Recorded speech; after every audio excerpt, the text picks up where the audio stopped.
Welcome to Miyconst hardware. In one of my previous videos I have mentioned that it doesn't make sense to buy expensive X99TF or X99FA motherboards or other motherboards from China or maybe even the Asus MSI motherboards. Still, it seems like many people didn't quite understand what I meant and why I said that. Some of you tried to convince me that it makes perfect sense to pay 200-300 euros and buy an X99 Asus motherboard because it has so many different features. So let me try to explain you my statement. Future-proof is not the same as feature-proof.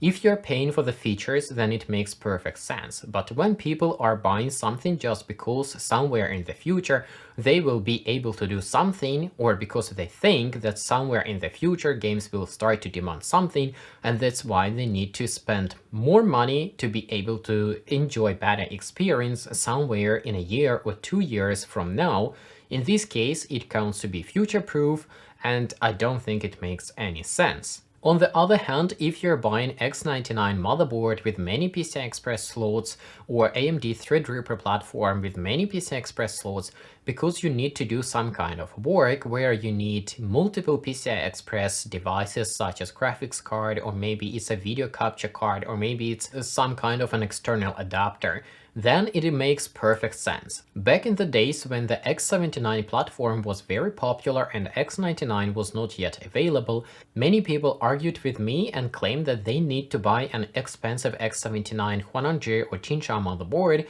because they plan to install a 12-core E5-2696 or E5-2697 V2 CPU in the future when these CPUs go down in price. Well, for this video I have got myself an E5-2696 V2 as well as Threadripper 1920X to compare with the E5-2678 V3, and of course I'm going to add Ryzen 5 5600X into this comparison. Let's start with Threadripper 1920X. This CPU is particularly interesting to compare with E5-2678 V3 because it has the same 12 cores and 24 threads. In my case, I have overclocked the CPU to 4 GHz because we are also turbo boost unlocking E5-2678 V3. But in order to be able to maintain 4 GHz on all 12 cores, I had to increase the CPU voltage to 1.4 volts. For the memory, I'm using my G.Skill DDR4 3200 CL14 modules, and in this case I was able to overclock it to DDR4 3333 CL14. Threadripper had issues with fast memory, and back in the days when I had my Threadripper 1950X, the maximum stable frequency I was able to achieve was DDR4 2800. But during these years, AMD has improved a lot and many motherboards received updated BIOS which has better compatibility with fast memory. So in this case, using MSI Mag X399 Creation motherboard with the Threadripper 1920X, I was able to get stable performance at DDR4 3333 CL14. For this speed, I had to set memory voltage at 1.38 volts, which is rather normal, and I do have to increase the memory voltage with these memory sticks even if I use them on other platforms. Xeon E5-2696 V2 is another 12-core CPU, and it is one of the most popular CPUs for the upgrade options on the X79 platform. That is why I also think it is very interesting to compare all three of them together, because they all have 12 cores and 24 threads. To test this CPU, I have used Qinsha X79 P3 motherboard, which is one of the best and one of the most expensive X79 motherboards from China. Unfortunately, V2 CPUs do not support memory overclocking to DDR3 2133, thus the memory was limited at DDR3 1866 CL9. Of course, I have used a modified BIOS for my Qinsha X79 motherboard and removed all power consumption limitations for the CPU. Still, it is important to mention that the default power plan for Windows is screwing up turbo boost behavior of E5-2696 V2. For some stupid reason, the CPU does not turbo boost properly, and after a while I have figured out that it doesn't work correctly, because in Far Cry the CPU was staying at 2.4 GHz. This is very weird because Far Cry does not load multiple CPU cores, yet CPU stays at 2.4 GHz. I have spent quite some time trying to figure out what's going on and why the CPU doesn't work properly, but after enabling high-performance power plan in Windows, the CPU started to turbo boost itself to more than 3 GHz, And that is why I had to redo all my tests to be able to give you correct numbers and correct results and compare the best performance of each CPU one to another. For this video, I have tested all my 18 games at 1080p, 1440p and 2160p, as well as multiple different productivity workloads. So let's go into the numbers and take a look how these three 12-core CPUs compare one to another, and how a 6-core Ryzen 5 5600X wipes the floor with all of them. Starting with Battlefield 5, here E5-2696 V2 loses heavily to E5-2678 V3, even though both of the CPUs have kinda the same frequency and the same number of CPU cores. At 1080p, E5-2696 produces only 36 and 113 FPS, 1% low and average. E5-2678 V3 gives us 64 and 151 FPS. Threadripper 1920X stays in between of the Xeon CPUs. Even at 1440p, E5-2696 V2 is still significantly behind E5-2678 V3, as both of the CPUs are producing almost the same result. It's only at 4K where Xeon CPUs are producing about the same performance on average. 1% lows are still much better with E5-2678 V3. 63 FPS against 37 FPS with E5-2696 V2. Far Cry New Dawn. This game uses only a few CPU cores and heavily depends on the memory speed and the memory latency. Nevertheless, Threadripper 1920X is able to produce almost the same performance as E5-2678 V3. E5-2696 V2 though is pathetic again. At 1080p, 1440p and 2160p or 4K, the performance is identical, means we are heavily CPU bottlenecked. System with E5-2696 V2 gives us only 42 and 60 FPS minimum and average. Assassin's Creed Valhalla. This is a rather new game, it uses DirectX 12 API. Here all of the CPUs are producing about the same results, but 1% low is significantly worse with E5-2696 V2. At 1080p we have 61 and 114 FPS, 1% low and average, compared to E5-2678 V3, which gives 77 and 116 FPS. It is interesting to see that at 1440p and 2160p, Xeon E5-2678 V3 shows slightly better results than Threadripper and Ryzen 5. This could be related to the fact that the game was updated after I have tested Ryzen 5 CPU. Unlike Assassin's Creed Valhalla, Assassin's Creed Odyssey is a rather old title. This one still uses DirectX 11, and here Threadripper 1920X manages to beat E5-2678 V3. It's rather odd, but it is what it is. I have tested multiple times and I am getting these results repeatedly. E5-2696 V2 is yet again significantly behind E5-2678 V3. At 1080p we have only 18 and 47 FPS minimal and average, while E5-2678 V3 gives us 26 and 60 FPS. The average difference is yet again about 20 FPS. Watch Dogs Legion, another recent title which also uses DirectX 12 API. Here, yet again, E5-2696 V2 loses to E5-2678 V3, and Threadripper 1920X is seen between the two Xeon CPUs. This time the difference between the Xeon CPUs is about 10 FPS. The 4K result, where E5-2696 V2 takes the first place, can be discarded because the game was updated multiple times since I have tested Ryzen 5 5600X. F1 2019 also uses DirectX 12 API, but in a completely different way. Here, Threadripper 1920X and E5-2696 V2 are significantly behind E5-2678 V3. At 1080p, E5-2696 V2 gives us 102 and 150 FPS minimal and average, while E5-2678 V3 has 145 and 208 FPS. Threadripper 1920X is just a bit better than E5-2696 V2. 1440p and 4K results are almost identical because in all cases we're heavily CPU limited. Dirt Rally 2 is another racing game, but this one uses old DirectX 11 API. Nevertheless, the difference between two Xeon CPUs is almost identical. E5-2696 V2 produces at 1080p 100 and 136 FPS, 1% low and average, With E5-2678 V3 we have 127 and 174 FPS, so the gap between the Xeon CPUs is more than 25 FPS. Threadripper 1920X is somewhere in the middle between two Xeon CPUs. The difference between the CPUs shrinks at 1440p, but still E5-2678 V3 is about 30 FPS faster than E5-2696 V2. The 4K result, where E5-2696 V2 stays on par with Ryzen 5 5600X, can be explained by the fact that the game does not have a built-in benchmark and I have to manually drive every time. And the game was also updated multiple times since I have been testing Ryzen 5 5600X.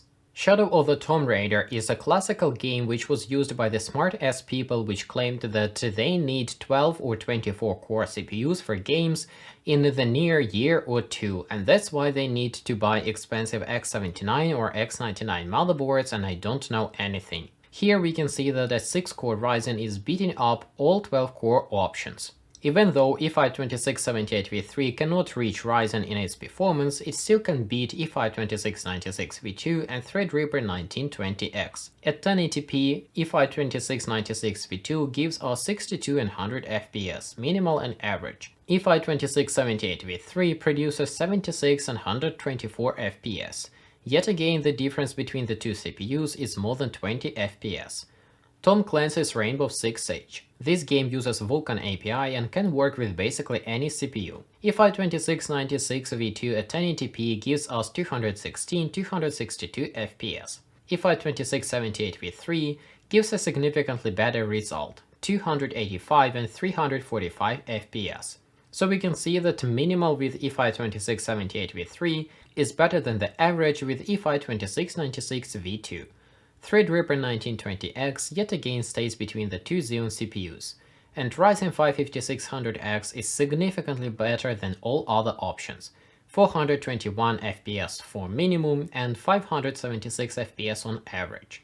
Call of Duty Modern Warfare. This is a rather strange game. It is using DirectX 12 API and it is able to load almost every CPU core. Still, it doesn't really do anything useful with these CPU cores, thus 6-core Ryzen 5 5600X is easily beating the other 12-core options. Here it is interesting to mention that Threadripper 1920X has the worst 1% low FPS value. At 1080p with Threadripper we have only 64 and 164 FPS, 1% low and average. Xeon E5-2678 V3 produces 115 and 174. What's more interesting that increasing screen resolution to 1440p and 2160p increases minimal FPS with Threadripper 1920X to 74 FPS. This anomaly I have seen in multiple different games, and basically it happens when the graphics card or GPU is significantly faster than the CPU, and the CPU is not able to keep up with the graphics card, which leads to this sort of stutters and frame drops. Call of Duty Black Ops Cold War is a newer game which also uses DirectX 12 API. It might have received some optimizations or de-optimizations, and here Threadripper 1920X is able to beat Xeon E5-2678 V3. E5-2696 V2 is yet again significantly far behind. At 1080p it gives us only 84 and 120 FPS, minimal and averages. E5-2678 V3 gives 109 and 157 FPS. This time around the difference between the Xeons is more than 30 FPS. Even at 1440p, E5-2696 V2 has 76 and 119 FPS, while E5-2678 V3 and the other CPUs are having 97 and 147 FPS. The 4K result, where E5-2696 V2 takes the first place, might be discarded because the game does not have built-in benchmark. Obviously, I cannot perform exactly the same actions every time, thus the tests are not exactly 100% the same. It is also important to mention that the game was updated multiple times since when I have tested my Ryzen 5 5600X. Total War 3 Kingdom. In this game I use built-in benchmark using the battle preset. Threadripper 1920X gives about the same performance as E5-2678 V3, but E5-2696 V2 yet again staying far behind. At 1080p it produces only 67 and 85 FPS, while E5-2678 V3 gives 92 and 118 FPS. The difference between the Xeon CPUs is once again more than 20 FPS. Horizon Zero Dawn, one more DirectX 12 API game. The overall picture is about the same. At 1080p, E5-2696 V2 gives 57 and 121 FPS, while E5-2678 V3 gives 65 and 141 FPS. Threadripper 1920X stays between the two Xeon CPUs. Much the same can be said about 1440p. Hitman 2, basically exactly the same picture. E5-2696 V2 at 1080p produces only 39 and 90 FPS. E5-2678 V3 increases the values to 49 and 114 FPS, while Threadripper 1920X stays right in between the two Xeon CPUs. Once again, the difference between the two Xeon CPUs is more than 20 FPS. Metro Exodus. This game is known for its bad optimization for AMD CPUs, thus Threadripper 1920X is providing very similar performance to E5-2696 V2, which at 1080p produces only 52 and 89 FPS. E5-2678 V3 at the same settings giving us 66 and 114 FPS. The difference between the two Xeons is 25 FPS on average. Red Dead Redemption 2. This game is using Vulkan API and it is heavily GPU limited. Using the maximum balance at preset, even at 1080p we are still GPU bound. Nevertheless, E5-2678 V3 is yet again able to beat E5-2696 V2. The system with E5-2678 V3 produces 32 and 120 FPS, while 2696 V2 is only able to give us 29 and 109 FPS. Mafia 2 Definitive Edition is absolutely not optimized game which uses old DirectX 11 API. Somehow here Threadripper 1920X is able to beat E5-2678 V3. At all three tested resolutions, Threadripper is giving us 17 to 45 FPS on average, and E5-2678 V3 gives 14 to 38 FPS, while E5-2696 V2 stays at 12-30 FPS. DCS World or Digital Combat Simulator. The game is also not optimized and it is still using DirectX 11 API. Nevertheless, here Threadripper 1920X is also able to beat E5-2678 V3. The difference is very minimal, but it is still there. E5-2696 V2 is yet again behind E5-2678 V3. At 1080p it is only able to produce 41 and 94 FPS, while E5-2678 V3 gives us 52 and 117 FPS. Let's combine all 18 tested games together and see what kind of FPS we can get with which CPU. At 1080p, E5-2696 V2 produces 66 and 110 FPS, minimal and average. E5-2678 V3 gives us 85 and 137 FPS. So on average, E5-2678 V3 was about 27 FPS faster than E5-2696 V2, even though both of the CPUs are having the same 12 cores, 24 threads, about the same CPU clock frequency and very similar memory configuration. Threadripper 1920X is staying right in between the two Xeon CPUs, and Ryzen 5 5600X is obviously much faster than any other alternative. Even at 1440p, the difference between the Xeon CPUs is rather significant. E5-2696 V2 produces 64 and 106 FPS, while E5-2678 V3 gives us 81 and 128 FPS. So even here, the difference between the two Xeon CPUs is more than 20 FPS. Threadripper 1920X and E5-2696 V2 failed to deliver good gaming performance, but how about productivity? Let's take a look at CPU-Z and Geekbench single-core score. Here, Threadripper 1920X at 4 GHz takes the first place. CPU-Z gives it 460 points, 2678 gets 370 points, and 2696 gets 345 points. Geekbench 5 sees a slightly bigger gap. Threadripper gets a bit more than 1000 points, E5-2678 V3 takes 790 points, and 2696 gets 770 points. Using all CPU cores, overclocked Threadripper 1920X is able to pull ahead from its Xeon competitors. In CPU-Z benchmark, Threadripper gets 7500 points, E5-2678 V3 gets 5200 points, and 2696 gets only 4700 points. In Geekbench 5, Threadripper gets 11,500 points, E5-2678 V3 gets 9100 points, and 2696 gets only 7700 points. Testing Cinebench single score, we are getting the following. Cinebench R23 Threadripper 1920X gets 1060 points, E5-2678 V3 gets only 780 points, 2696 V2 gets only 635 points. Cinebench R20 Threadripper gets 413 points, 2678 V3 gets 305 points, 2696 V2 gets only 250 points. Cinebench R15 is an old Cinebench which does not use the modern CPU instructions, and here the difference between two Xeon CPUs is negligible, 122 and 128 points for Xeon 2696 and 2678. Threadripper is taking the lead with 166 points. Using all CPU cores, overclocked Threadripper 1920X is yet again pulling further ahead from the Xeon CPUs. In Cinebench R23, Threadripper gets 15,000 points, 2678 gets 10,000 points, and 2696 gets only 8,500 points. In Cinebench R20, Threadripper 1920X gets almost 6,000 points, 2678 gets a bit more than 4,000 points, and 2696 gets less than 3,500 points. The old Cinebench R15 gives us the following scores. Threadripper 2,500 points, 2678 less than 2,000 points, 2696 a bit more than 1,500 points. Threadripper 1920X took only 1 minute and 23 seconds to complete the Chrono benchmark.